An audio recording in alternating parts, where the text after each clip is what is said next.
Siema, witam Was bardzo serdecznie w kolejnym odcinku. Słyszycie, w oddali niebiosa szaleją na wieść o tym, że Marcel będzie montował nowy zestaw do roweru. A Ty głupi jesteś. Pamiętacie jeden z poprzednich odcinków, gdzie przyszedł do mnie zestaw do testów dla Was od firmy SU Bike. Zestaw o napięciu 36 V i mocy 250 W, montowany w przednie koło z nowym wyświetlaczem T24. Zestawik jest tu, a pacjent, do którego będziemy montować ten oto zestawik, jest tu. Kojarzycie ten rower? Ten rower był już konwertowany trzykrotnie. Raz był z przednim napędem, o, słyszycie? Jak niebiosa grzmią. Raz był z przednim napędem, potem był z tylnym. No i dziś znów będzie z przednim napędem, tylko całkowicie inny zestaw, bo jak mówiłem, z wyświetlaczem T24. Na potrzeby tego filmu rozkułem ten rower z poprzedniej modyfikacji na elektryka, bo chcę Wam pokazać krok po kroku, dosłownie krok po kroku dla laików, jak przekonwertować rower na rower elektryczny tym oto zestawem. Współpracować to wszystko będzie z 36V akumulatorem zamontowanym tutaj z tyłu, jak pamiętacie z innych moich filmów, a ci co nie pamiętają, to zapraszam do filmoteki mojej, tam znajdziecie wszystko. Montowałem właśnie tu też bagażnik z akumulatorem bagażnikowym. Jest to też zestaw, który możecie nabyć od firmy SU Bike. Cały montaż, tak mówiłem, jest w innym filmie i tu jest fajny, tu jest bateria wszczepiana z tyłu, ale to wszystko zobaczycie pod koniec filmu. Tak samo tu jest fajne miejsce na sterownik, który chowacie, tutaj go nie widać. Ale zacznijmy od montażu krok po kroku. Pierwsze co trzeba zrobić, to trzeba wywalić rower do góry kołami, ściągnąć przednie koło i zakuć nowy zestaw. Ale tak szybko, pokrótce pokażę Wam, co jest w zestawie. No i jak pamiętacie z zeszłego odcinka, mamy tutaj właśnie silnik zapleciony w przednie koło wraz z przedłużką tego kabla, żeby nam starczyło do tyłu, jak mamy z tyłu właśnie baterię, tak jak w moim przypadku, żeby wszystko starczyło. Obręcz przystosowane spod hamulce V-brake, jak i hamulce tarczowe, mechaniczne bądź hydrauliczne, jakie macie. Co my tutaj jeszcze mamy? Oczywiście manetka, cała wiązka kabli, opaska na obręcz, żeby nam się dętka nie przebiła, czujnik hamulca, jeden wystarczy, sterownik, czujnik, pas, jest to czujnik KTV12L, taki fajnie zgrabny, zakładany w support, bardzo fajnie się go montuje, bardzo fajnie to działa. Opaski do różnego typu podczepienia kabelków, oświetlenie przednie, no i wyświetlacz. Jestem zadowolony właśnie, że mogę testować tego wyświetlacza. Nie testowałem, to jest T24 V1, no i organizer kabli, taki zgrabny. Tak pokrótko, bo widzieliście to w poprzednim odcinku. Działamy i krok po kroku Wam pokażę, co trzeba robić. Dla totalnych laików. Proszę się nie śmiać, że będę pokazywał proste rzeczy, ale nie każdy potrafi to zrobić, więc chcę w tym choć jednym poradniku zrobić wszystko krok po kroku. Jedziemy. Zacznijmy od rzeczy podstawowej, czyli jak mówiłem, załóżmy silnik w przednie koło. W tym celu musimy ściągnąć koło, zmienić oponę i założyć z powrotem. Wywalamy.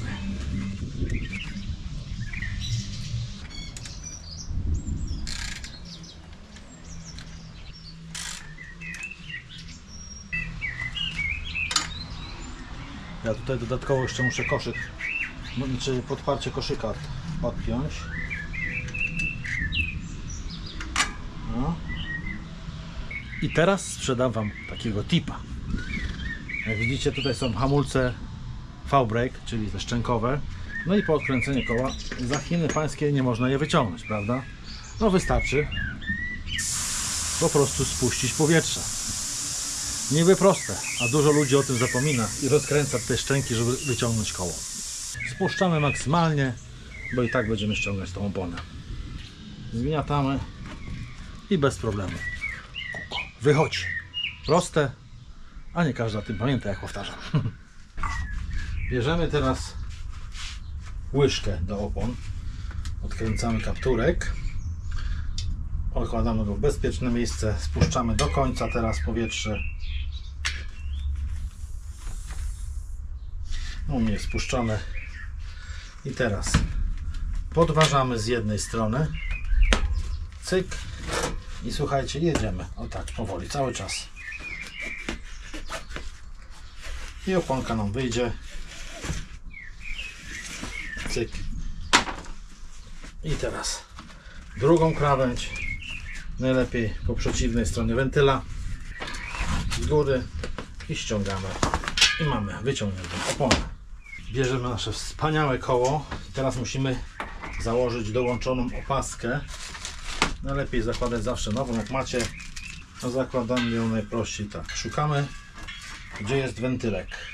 Tu jest wentylek u góry, tu macie otwór na wentylek i tak przykładamy sobie paluszkiem, sobie trzymamy, widzicie tutaj otworek, trzymamy sobie, żeby nam nie uciekło i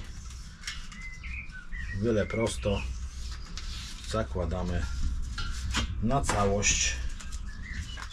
Nowa opaska może Wam sprawiać opory, bo jest po prostu nowa. Cyk, fuch. Ustawiamy ją równiutko na środku, żeby wszystkie te otworki pod nyple były zasłonięte i jest ok. Patrzcie, tak oto wygląda cała. Widzicie, otworek jest elegancko trafiony.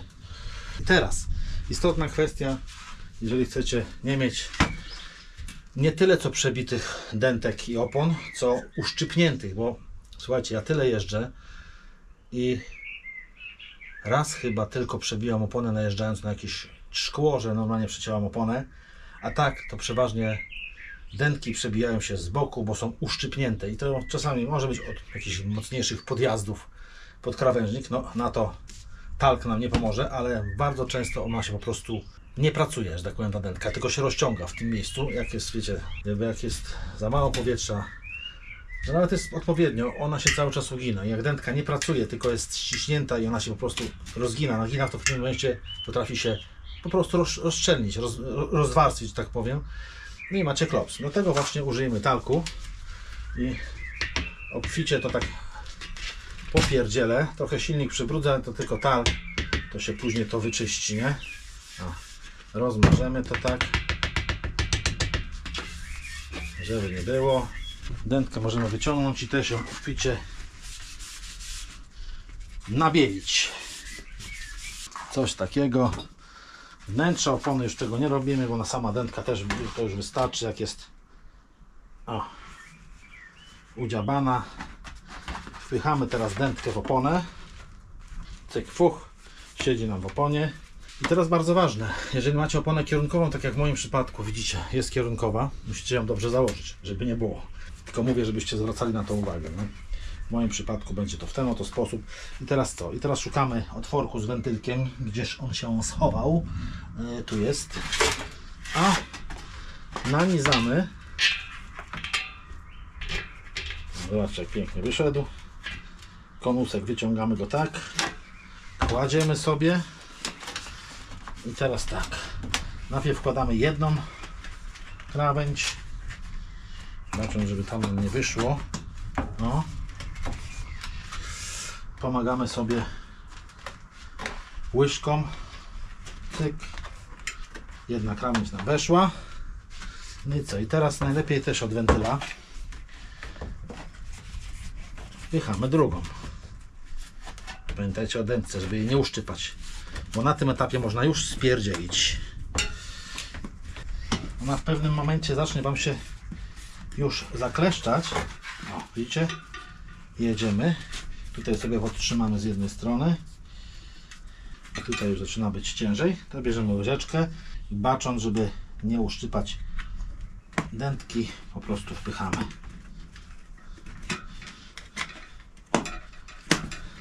Nie polecam na tym etapie tak jechać i zakładać. Niektórzy tak robią, ale tak bardzo łatwo przeciąć dętkę. Naprawdę. O. Cyk. Krew mi leci i więcej nic nie trzeba. No i teraz idziemy na bardzo ważna rzecz. Jeżeli macie właśnie hamulce V-brake, nie pompujemy koła, bo jak napompujemy, to nie włożymy przez klocki. Trzeba będzie znowu spuszczać powietrze, więc bez sensu jest teraz pompować. Idziemy na rower zakładać. No i zakładamy.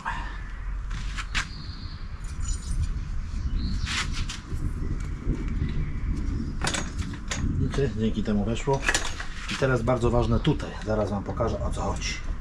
Tutaj możecie zobaczyć, jest taka specjalna, o, jeszcze raz wyciągnę, podkładka z takim oto zębem. To jest nic innego jak blokada obrotu. I przy tak małych silnikach jak ten, ta blokada w zupełności wystarcza. Ona idealnie tu wchodzi. Teraz trzeba tylko osią obrócić i w samo wpadnie. Poczekajcie.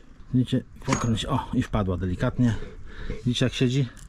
To zabezpiecza nam obrót silnika wokół własnej osi, bo większe jednostki potrafią to zrobić i takie zabezpieczenie przy większych jednostkach, powiedzmy 1000 W, 1500, 2, 3000, nie zdadzą egzaminu, obróci się to w widełkach. Taki napęd 250 w życiu to się nie obróci i z całym sercem mogę to polecić, że to wystarcza i nie musicie więcej kombinować.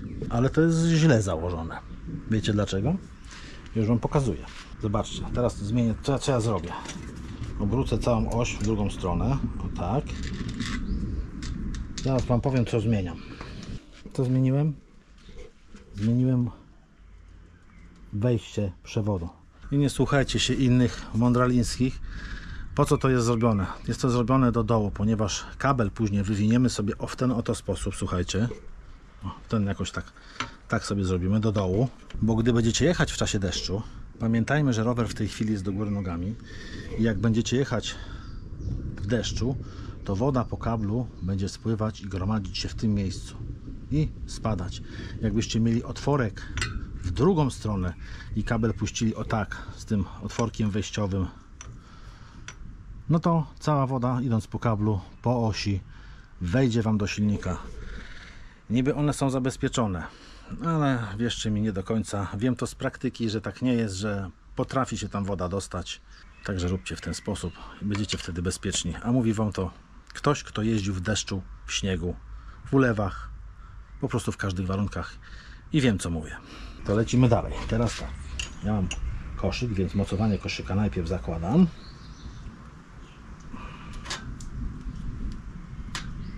O. Podkładka. Nakrętka.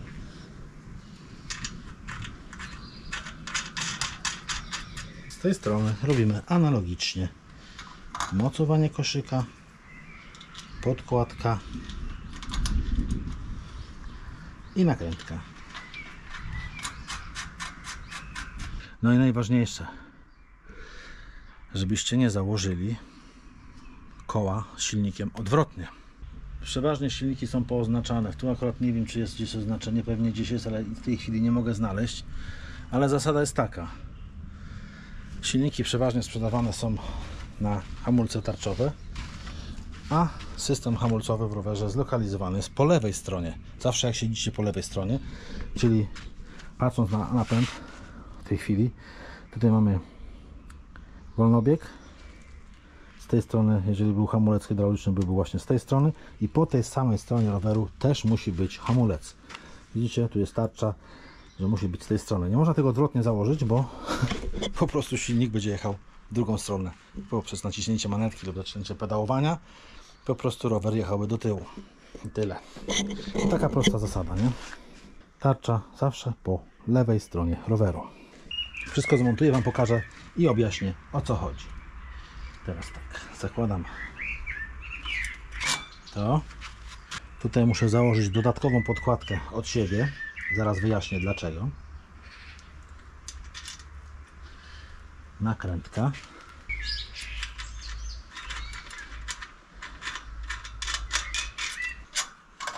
Tutaj już podkładka oryginalna.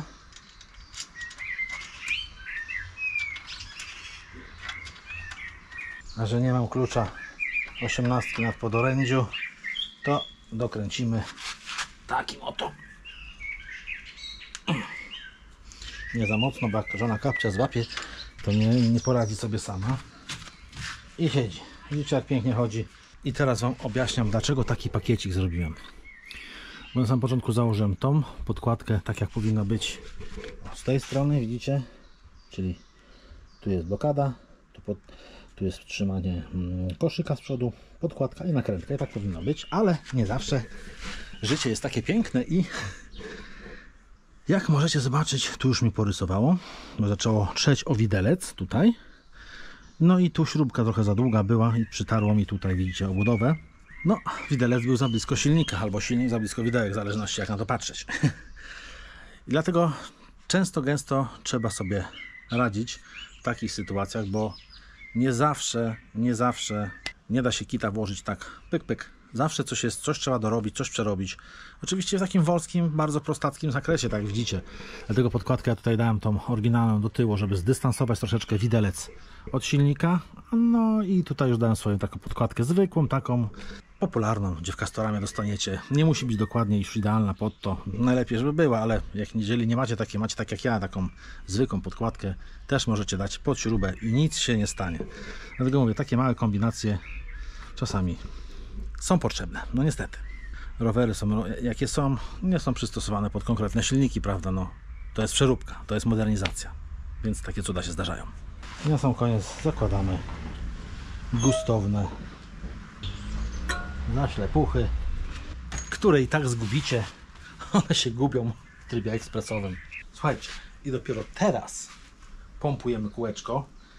Na początek delikatnie, tak żeby stwardniało. I układamy na obręczy. No w ten oto sposób patrzymy, czy dobrze wszędzie dochodzi. Taka moja rada. Lepiej to zrobić dłużej, a lepiej. Dzięki talkowi ona ułoży nam się fajnie. Sprawdźmy jeszcze z drugiej strony. Ale na pewno już jest dobrze. To jest taka linia zawsze na oponie. I jak jest równiutka, a w moim przypadku nie jest równiutka, dowalamy ciśnienia. Ile fabryka dała? 10 atmosfer. Nie no, żartowałem, co wy. Ja daję zawsze 3. Korzystając z okazji, że rower jest do góry kołami, że tak powiem, założymy teraz czujnik PAS. Jest to czujnik, jak już wspominałem, KTV12L. Jest on zakładany na support. Bardzo fajny. To jest mój ulubiony czujnik, choć niektórzy go nie lubią. Ja go bardzo lubię, bo jest fajny, kompaktowy i fajnie się go zakłada, aczkolwiek są pewne haczyki. Najpierw musimy ściągnąć gaja. Użyjemy klasycznego klucza do ściągania. W tym celu musimy najpierw wykręcić śrubę, która jest tutaj. Tu się spotyka sześciokątny albo na imbus. Tu jest i na imbus, i na sześciokąt. I tym kluczem również odkręcimy, wkładając go w tą stronę. Ja już sobie poluzowałem wcześniej, żeby było szybciej. Wykręcamy śrubkę centralną. Wkręcamy w to miejsce drugą część klucza. O tą. Bacząc, żeby dobrze trafić w gwint. Wkręcamy do samego końca. Do samego, powtarzam. No, potrzebna była mi 15, ale znowu nie mam 15. Gdzieś mi zaginęła w warsztacie. Użyję swojego klasycznego klucza. Dokręcamy tak o, z uczuciem. To. I teraz to wkręcamy w środek. Wtedy ładnie nam wypchnie pedał. Oczywiście ja już wcześniej to poluzowałem. Wkręcając po prostu spycha nam, widzicie, korbę całą i możemy ją ściągnąć. Jeżeli Wam ciężko schodzi, to wkręcacie to kluczem z wyczuciem i delikatnie, jakimś najlepiej młotkiem przez drezienko pukamy w korbę, albo tu ruszamy, wkręcamy, ruszamy i w końcu Wam zejdzie. Support ma takie tutaj rowki. To jest do klucza. Jakbyście chcieli wymienić kiedyś support, tu się wkłada taki klucz koronkowy. No i odkręcacie, support wymieniacie. I ten czujnik KTV12L też ma takie, widzicie, ząbki, które idealnie pasują tutaj w support. Bardzo ważna sprawa. To wchodzi ciasno. O tak, nie? Ale to, słuchajcie, też nie może za ciasno wchodzić. Także te ząbki trzeba podpiłować o te tutaj w środku. Bo tutaj to się kręci, widzicie? Patrzcie, to się kręci, widzicie? O. I jak to będzie za ciasne, rozpęczy ten środek cały, to po prostu czujnik nie będzie Wam się obracał. On po prostu będzie źle chodził i właśnie bardzo często ludzie popełniają błąd przy zakładaniu tego, że wciskają to na siłę i to po prostu nie działa. Mówię, to musi wejść z pewnym oporem, ale niezbyt mocnym. Tu już widzę, że będzie za ciasno, ponieważ tu już na samym początku wchodzi mi ciasno, nie? A dalej poza kwadratem tu się jeszcze rozszerza i on tam właśnie nam wejdzie i może być problem. Dlatego podszlifuję, żeby delikatnie mi weszło. Bierzemy sobie po prostu pilnik i te ząbki zwiększamy po prostu średnicę. Jest to tworzywo sztuczne, także uważajcie z tym, nie? Bo to parę ruchów i naprawdę może już wystarczyć. Moim zdaniem jeszcze za ciasno. No, zobaczmy, czy wejdzie.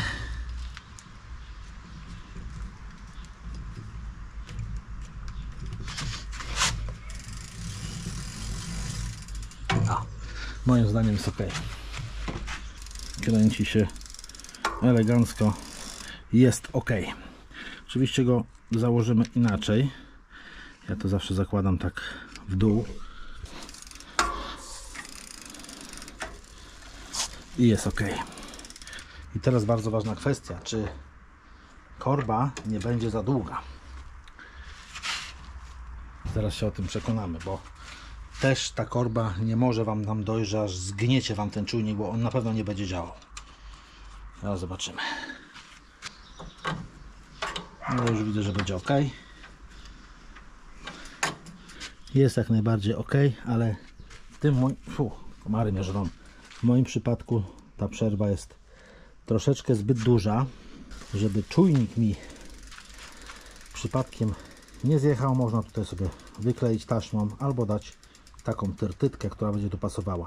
Jeżeli korba niestety Wam haczy, można przyszlifować korbę w tym miejscu równiutko, żeby ją skrócić po prostu, żeby nie dociskała do tego czujnika, bo on nie będzie działał. Albo zastosować inny rodzaj czujnika. Już Wam pokażę jaki. No, możecie zastosować taki czujnik. Montujecie taką tarczę, bardzo podobnie jak tam, osadza się na osi supportu.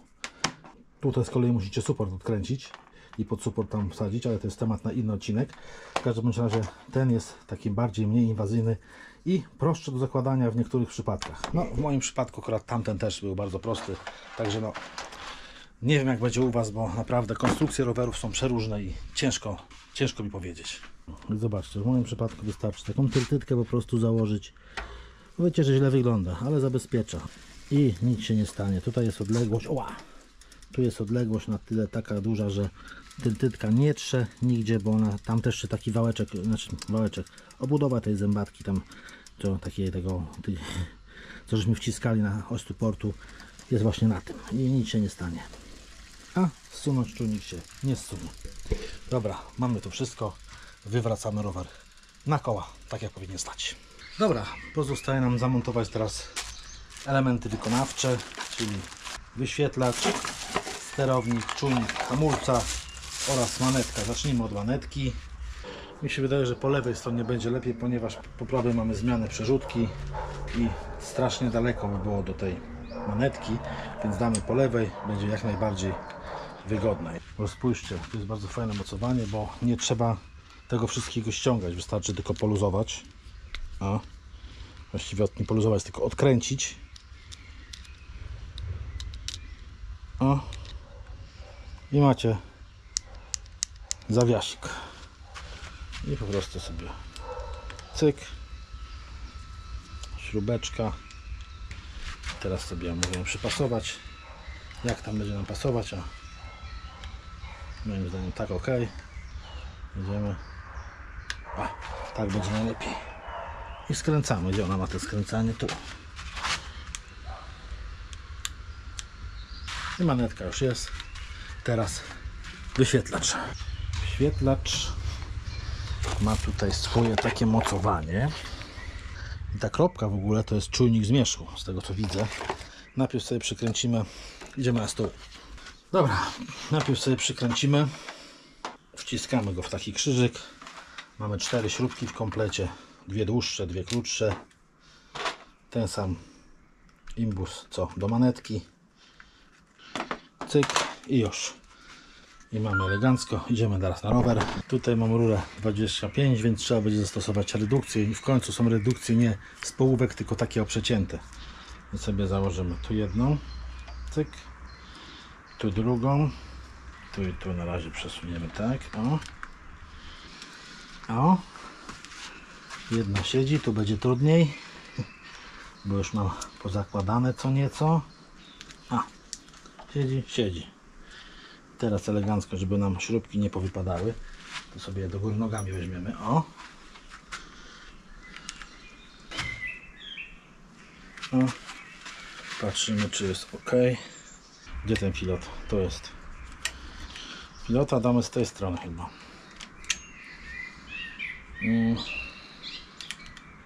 No i skręcamy. Pozostało nam tylko założyć czujnik hamulca na linkę. Jest to czujnik, który wykrywa wasz ruch linki. Bardzo fajny czujnik. Nie trzeba przyklejać żadnych czujników magnetycznych i tych spraw. Po prostu przewlekacie linkę i koniec. I to wszystko. Podłączacie wtyczkę i koniec, działa. Teraz pokażę wam, jak to zrobić. Zobaczcie, on wygląda tak. Kabelek wychodzi z tej strony, macie tu strzałkę.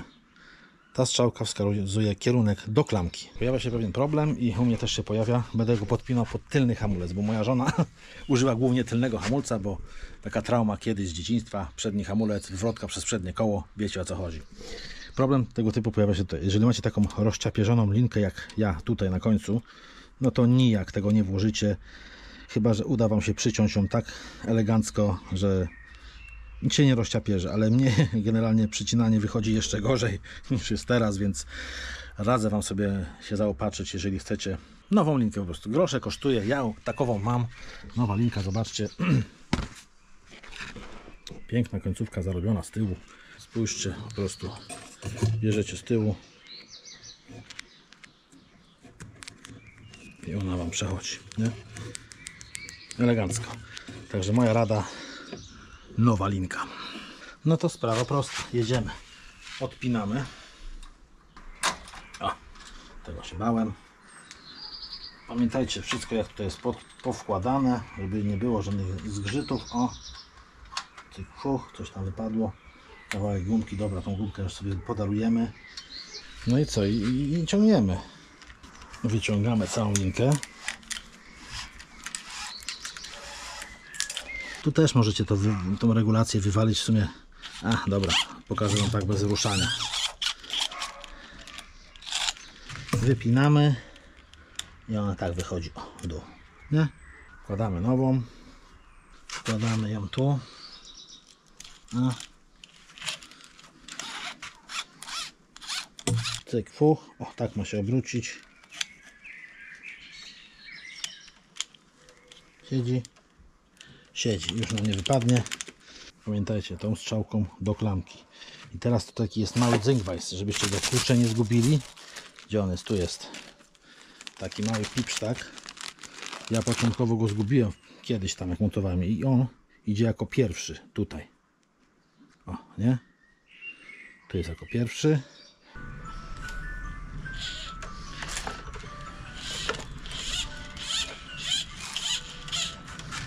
O, i mamy tutaj końcówkę linki, elegancko wyszła. Dobra, spinam teraz to, ale wam tym już dupę nie będę zawracał i jedziemy dalej. No i już. Mamy elementy wykonawcze, pilot jest, wyświetlacz jest, manetka jest, silnik jest, sterownik tutaj swoje miejsce ma. Poprowadzę teraz wszystkie kable i będziemy podpinać do sterownika. Pokażę wam tylko, że nie pomylicie, bo każda wtyczka, no nie widać teraz tutaj, o nie wiem czy widzicie, taka strzałka jest tu i taka strzałka jest tu. Strzałka do strzałki i wciskacie i już. Zobaczcie, widać, widać, strzałka do strzałki, strzałka do strzałki, gdzie to jest, bo inaczej się tego nie podłączy. Cyk. Tutaj mamy lampkę, no to dobra, zaraz. Manetka, też widzicie, są te same kolory, ale tu macie żeński, a tutaj męski, albo odwrotnie, i podłączamy. Tutaj ten pasuje tylko do tego, strzałka do strzałki. A co my tu jeszcze mamy? Czujnik. Czujnik pasuje tylko tu i po tej stronie mamy wszystko. Światło jeszcze podłączę, żeby tylko pokazać, bo ja nie będę montował tego na razie, bo nie ma mocowania, musiałbym gdzieś tam pomyśleć na dole, ale żona i tak w nocy nie jeździ, ale podłączę, żebyście też widzieli, jak to działa. Strzałka do strzałki. O, cyk, fu. I niech to sobie tutaj na razie leży.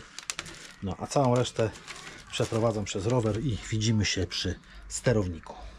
Kable przeprowadzone i teraz podłączamy. Słuchajcie, w sterowniku mamy tylko 4 podłączenia. Zobaczcie, nic prostszego. Bierzemy pierwszy, lepszy, ten. No gdzie on pasuje? Tu i tu? Nie. Tu są duże piny, tu są małe piny. I znowu strzałka do strzałki. Cyk. Teraz to są przewody fazowe silnika.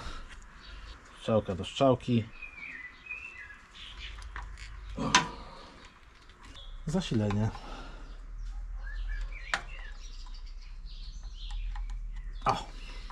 Teraz wystarczy to wszystko ładnie, zgrabnie tutaj upchnąć, ale tym się zajmę zaraz, bo to trochę trzeba ponaginać. No i co? Wkładamy baterię i sprawdzamy, czy działa. No dobra, jak widzicie, bateria zakurzona, dawno nieużywana, ale nie o to tu chodzi. Bateria siedzi, załączamy napięcie, tutaj jest włącznik tej baterii. Nic nie wybuchło, to dobry znak. Jeżeli wszystko jest dobrze podłączone, to powinno zadziałać. Włącznik mamy tutaj na pilocie. Pilocik jest taki góra-dół, jakaś informacja i włącznik. Uwaga.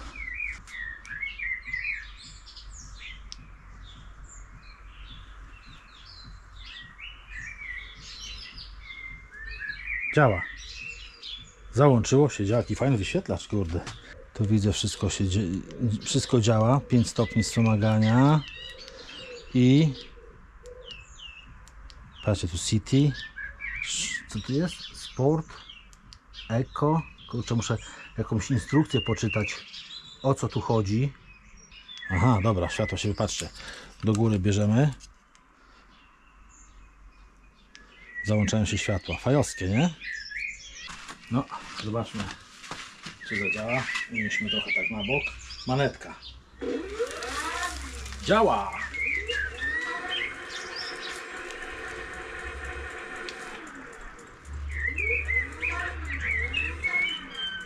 Czujnik działa, widzicie? Odcina, naciskam hamulec. A teraz dobra, zobaczmy, czy jak będę pedałował, czy zadziała. Czekajcie, bo nóżkę mam ciężko. O, zadziałał. Czyli działa dobrze. Działa, tylko te kręcenie to dopiero wyjdzie w trakcie. No i co, wszystko działa, widzicie. Tutaj taki pęczek kabli jest, możecie zobaczyć, są kable od czujnika w manetce tutaj, bo też mam klamki z czujnikami wmontowanymi w manetce.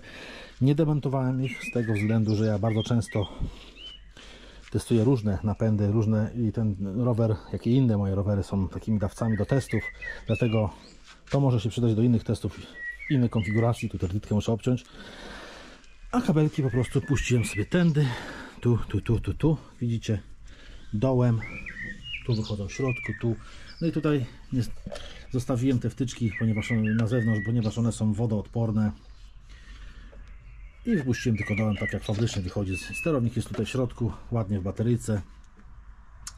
Nie chowam też tego, jakbym to robił dla siebie taki rower, generalnie, żeby on już taki był jak jest, to bym te kable pochował, ale jak już wcześniej wspominałem, testuję różne napędy, więc pewnie z czasem coś tutaj wmontuję z innego do testów, dlatego jest jak jest. No ale kurde, podoba mi się. Ten wyświetlacz mi się podoba. A ciekawe, co to jest te tryby takie, patrzcie, bo tu się przyłączy w dół, tu się zmienia. Nie to. Tu się zmienia. To nie. Czekajcie, gdzie to się zmieniało? I chyba, Sport. Jest tryb Eco, City i Sport. No, to jest bardzo ciekawe.